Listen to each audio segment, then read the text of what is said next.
าท่านกำลังซอกหาประกันภัยรถที่คุ้มและประหยัดสุดในตอนนี้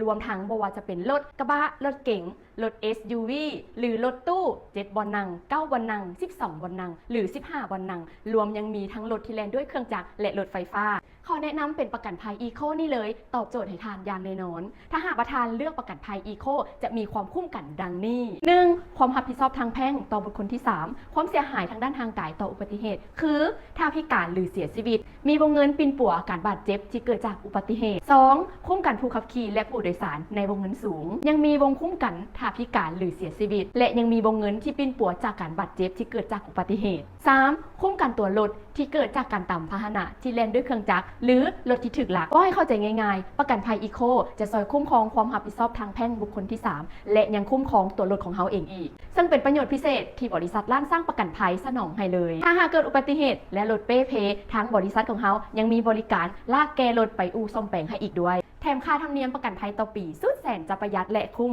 ถ้าหากว่าท่านใดสนใจสามารถสอบถามได้ที่เบอร์ 020 9855 6666 เพราะร้านสร้างประกันภัยเคียงคู่ทางตลอดเวลา